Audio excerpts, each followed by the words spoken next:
The air was heavy with anticipation. Rows of chairs adorned with white satin ribbons stretched across the garden, while a symphony of violins played softly in the background. Guests sipped champagne under the glow of fairy lights, their conversations blending into a chorus of excitement. I stood by the archway, watching it all unfold. The picture-perfect wedding Susan had always dreamed of. Everyone was smiling, everyone was celebrating, except me. I wasn't sure what pulled me toward the patio, away from the crowd. Maybe it was the need to breathe, to center myself. Or maybe I just couldn't stand the sight of Lucas, her ex-boyfriend, lingering near her bridesmaids, laughing like he belonged. As I stepped outside, I heard voices. Familiar voices. Susan's voice. Ryan? Oh, please. He's safe. He's reliable. That's why I said yes. But let's be honest. If Lucas had gotten his act together, I wouldn't even be here. The words hit me like a hammer. My chest tightened, and my pulse roared in my ears. I froze, unsure if I was hearing her correctly. I leaned closer to the edge of the doorframe, careful not to make a sound. You're awful, Susan, one of her friends teased, though her laugh said she didn't mean it. Susan's reply came quick, sharp, like it was the most obvious thing in the world. Oh, come on. Ryan's the backup plan. Always has been. I mean, look at him.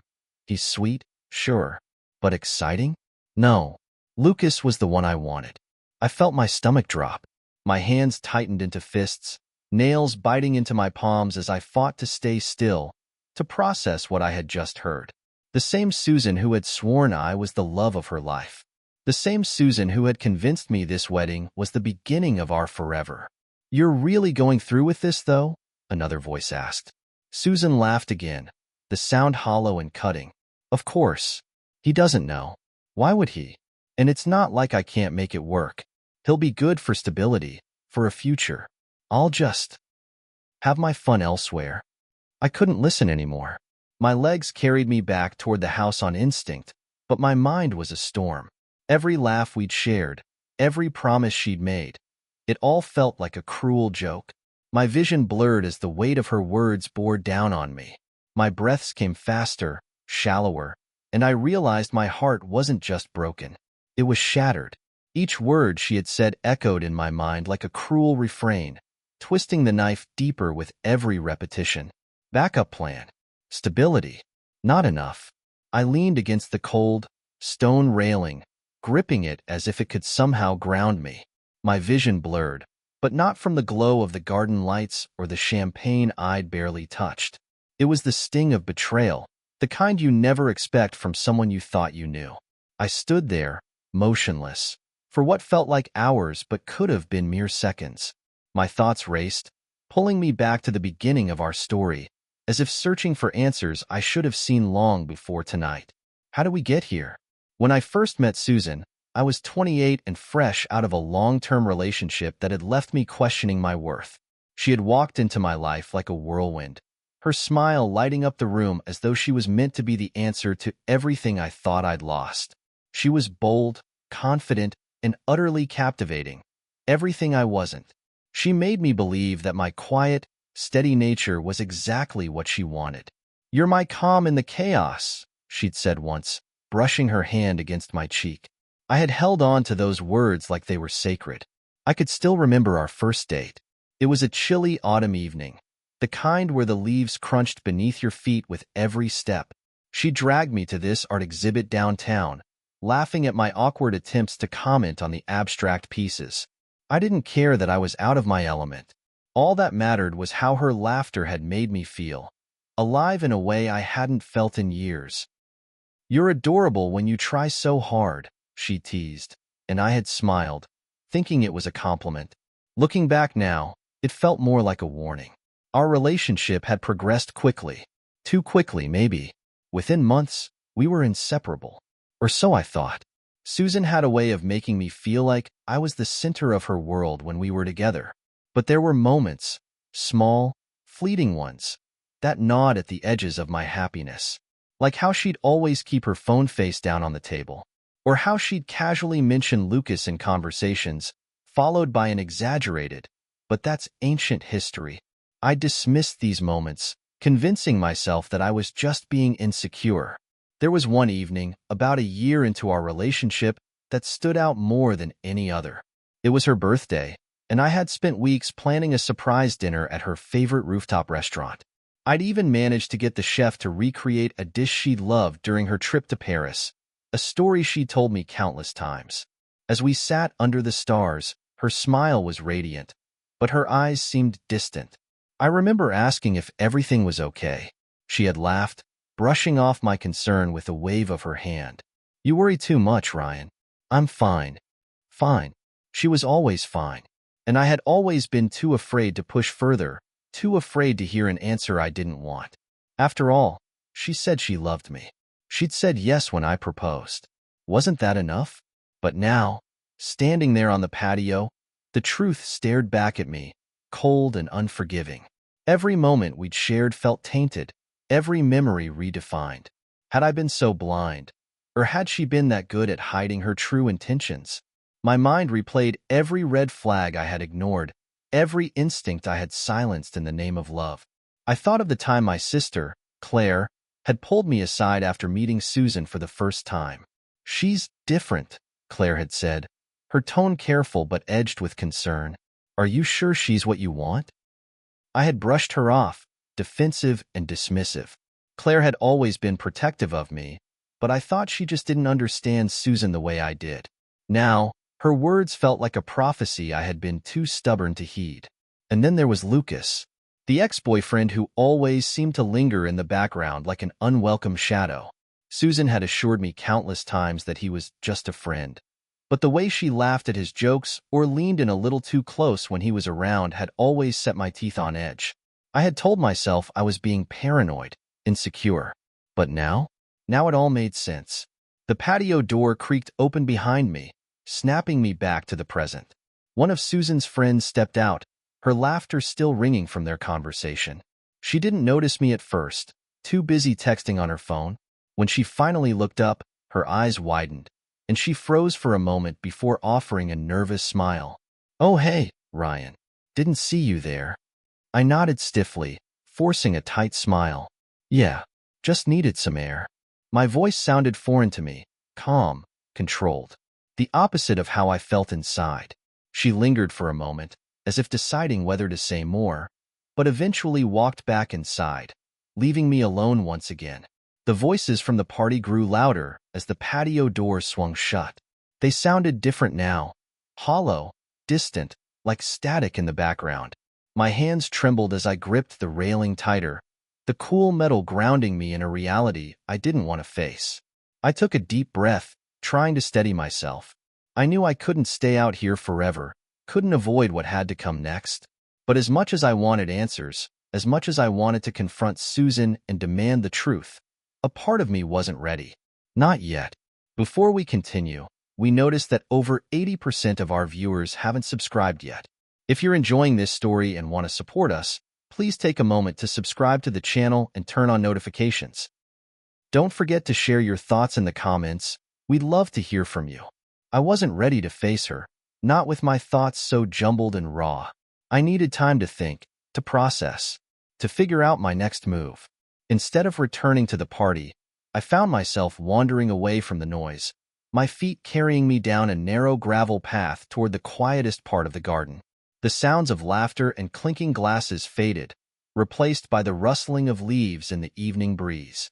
I pulled my phone from my pocket, instinctively scrolling through the photos Susan and I had taken over the years. Each image felt like a punch to the gut, a lie frozen in time. There we were, smiling at the beach, at her favorite coffee shop, at my parents' anniversary dinner. And yet, through all of it, she had been keeping this, truth locked away, waiting for the perfect moment to reveal itself without ever actually intending to. Maybe it was her arrogance. Maybe it was my blindness. Either way, the damage was done.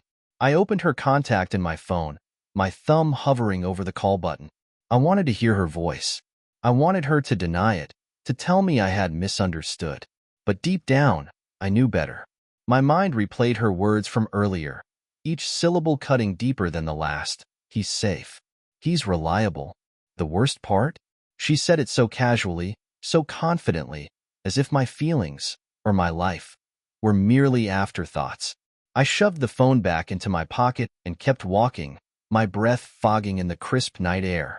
The gravel crunched under my shoes, loud and jarring in the otherwise stillness. That's when I noticed the faint glow of light coming from the far edge of the garden, near the staff entrance to the venue. I hesitated, a flicker of curiosity breaking through my haze of anger. The door was slightly ajar, and through the crack, I could hear voices. Familiar ones. You really think he's clueless? Lucas's voice cut through the quiet like a blade. Susan laughed softly in response, a laugh that used to warm me but now felt like ice water running through my veins. Of course he is. Ryan doesn't ask questions. He just trusts me. It's almost cute. I couldn't move. My legs locked in place as I stood there, listening to the person I thought I'd spend my life with casually dismantling me to her ex-boyfriend. My fists clenched at my sides, my nails digging into my palms so hard it hurt. But the pain was nothing compared to the fury building inside me. And what about the wedding? Lucas asked, his tone casual but laced with something darker. Susan's voice lowered, forcing me to strain to catch her next words. The wedding is just for show. My parents would kill me if I called it off now. Besides, it's not like I'm signing up for life. Ryan will get the picture eventually. The picture? What picture?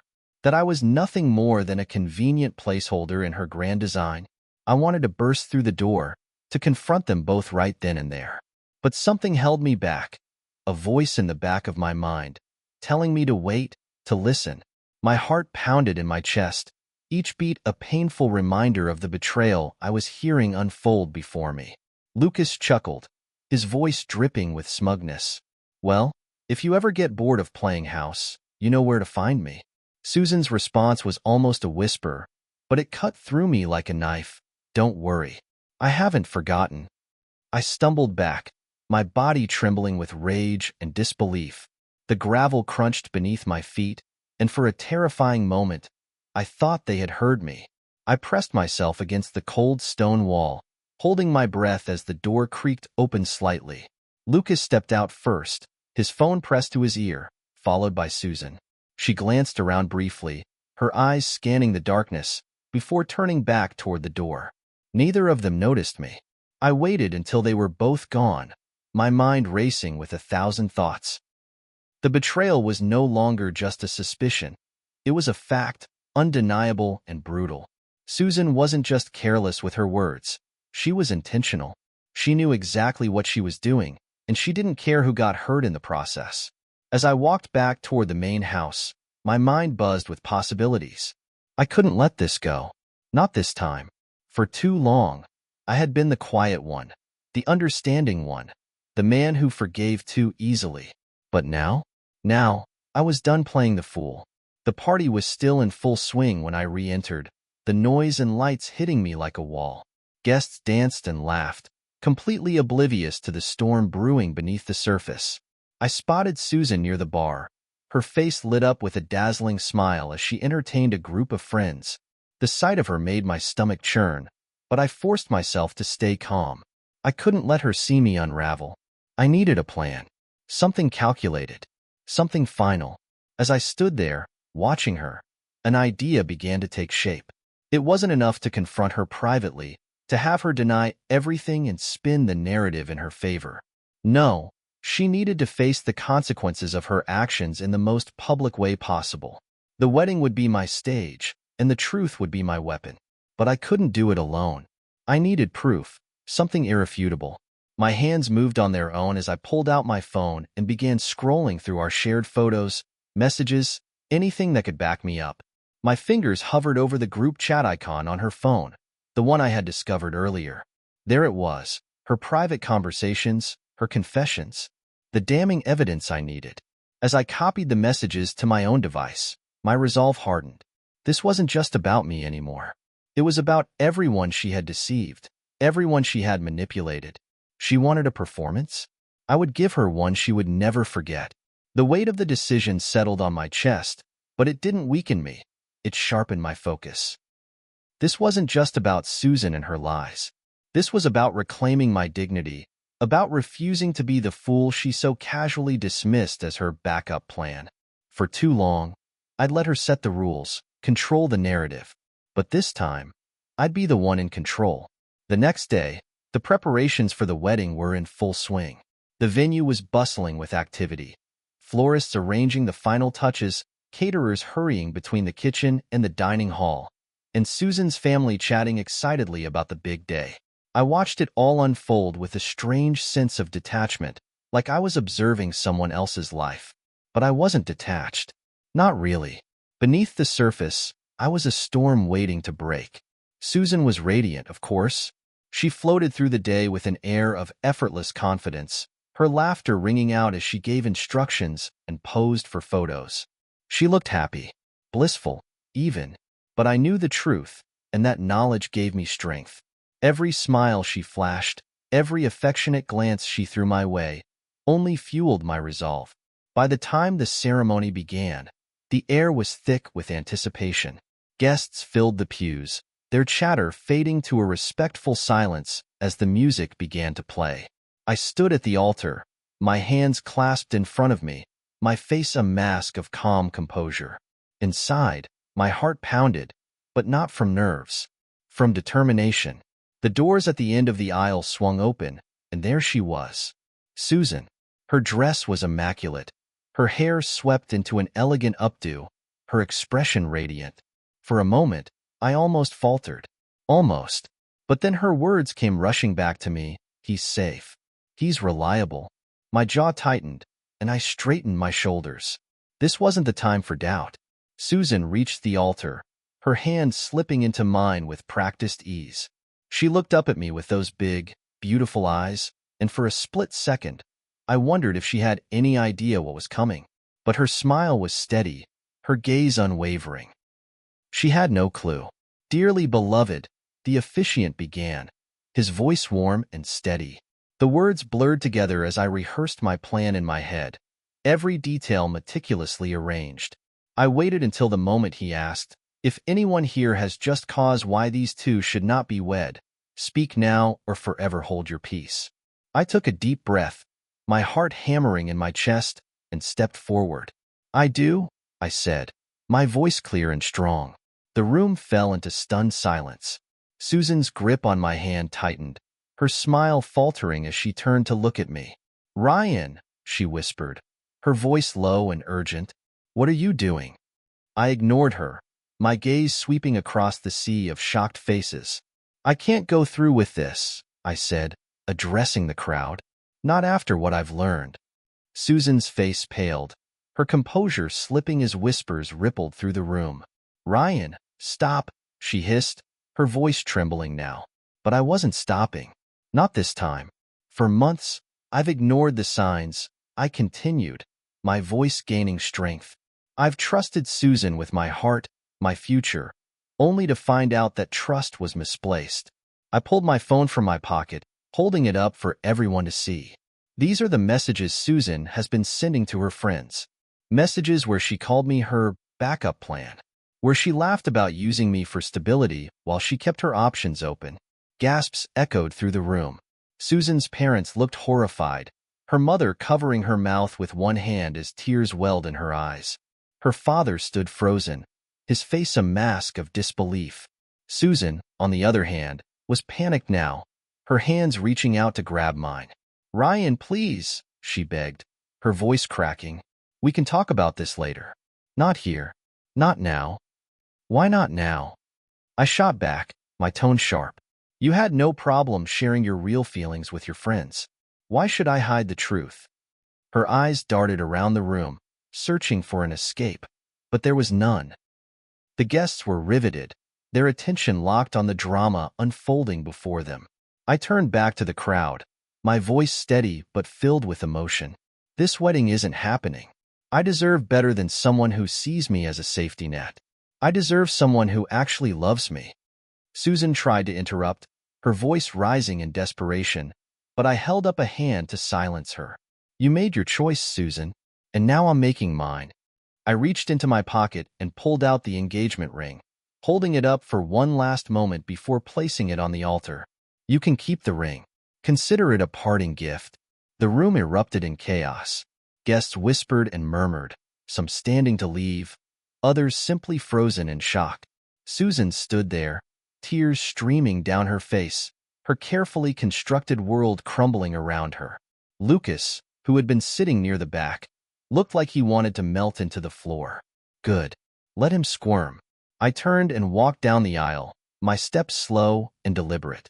Each one felt like a weight lifting off my shoulders, a step closer to freedom. By the time I reached the doors, I felt something I hadn't in a long time. Peace. But peace, I quickly realized, didn't mean I was unscathed. As soon as the heavy wooden doors of the venue closed behind me, I stopped walking. The weight of what I'd just done hit me like a wave. My chest heaved, and for a moment, I leaned against the wall, my hand gripping the cold stone for support. My legs trembled, and the adrenaline that had carried me through the confrontation began to fade, leaving behind a raw, hollow ache. The sounds of the wedding chaos were muffled behind the doors. Voices raised in shock, hurried footsteps, someone shouting Susan's name. I imagined her standing there, trying to salvage what little dignity she had left. But that wasn't my concern anymore. She'd made her choices, and I'd finally made mine. I needed air. Real, fresh air that wasn't tainted by the floral arrangements or the weight of expectation. Pushing myself upright, I stumbled toward the garden path that had been my refuge the night before. The crisp evening breeze hit my face, grounding me slightly. I shoved my hands into my pockets, walking aimlessly along the gravel path as my mind replayed the events of the past 24 hours. It felt surreal. Just yesterday, I was a man preparing to marry the woman I thought was my soulmate. Today, I was walking away from her and the life we had planned together. The pain was sharp and unrelenting, but underneath it, there was a sense of relief. I had stood up for myself. I had drawn a line in the sand and refused to let her cross it again. As I walked, I thought about what came next. My phone buzzed in my pocket, and I pulled it out, half expecting it to be Susan. It wasn't. It was my sister, Claire. "Hey," I said, my voice hoarse as I answered the call. "Ryan." Claire's voice was steady, but I could hear the worry behind it. "I just heard. Are you okay?" I let out a bitter laugh, rubbing a hand over my face. "Define okay." There was a pause, and then she said, "Do you need me to come get you?" I hesitated. Claire had always been my rock, the one person who never hesitated to tell me the hard truths. She had warned me about Susan from the beginning, and I had ignored her. I wasn't sure if I was ready to face her yet, to admit she had been right all along. "No," I finally said. "I just need some time to think." "All right," she replied, her voice softening. "But call me if you need anything, okay? No matter what." "Thanks, Claire." I hung up, slipping the phone back into my pocket as I continued walking. The garden path eventually led me to a quiet bench overlooking a small pond. The water reflected the moonlight, casting an ethereal glow that seemed almost out of place given the chaos I'd just left behind. I sat down heavily, my head falling into my hands as I tried to make sense of everything. My thoughts drifted to the life I had envisioned with Susan, the home we were going to build together, the future we had talked about late into the night. None of it had been real, at least, not for her. I had poured everything into that relationship, sacrificed so much to make her happy, and for what? To be her safety net? Her backup plan? The anger bubbled up again, hot and sharp, but it was different now. It wasn't the blinding rage I had felt when I first overheard her words. It was a quieter, deeper anger, a resentment that I knew would take time to fade. I clenched my fists, taking a deep breath to steady myself. I couldn't let this consume me. I wouldn't give her that power. As the minutes passed, my mind started to clear. For the first time in years, I allowed myself to think about what I wanted. Not what Susan wanted, not what anyone else expected of me. Just me. The realization was both liberating and terrifying. I had spent so much of my life trying to be the perfect partner, the reliable one, that I wasn't even sure who I was without that role. The sound of footsteps on the gravel path pulled me from my thoughts. I looked up to see one of the wedding guests, a mutual friend of Susan and me. His name was David, and he had always been more my friend than hers. He approached cautiously, his hands shoved into the pockets of his suit jacket. "Hey," he said, stopping a few feet away. "Mind if I sit?" I shrugged, gesturing to the empty spot on the bench. "Go ahead." David sat down, letting out a low whistle as he leaned back.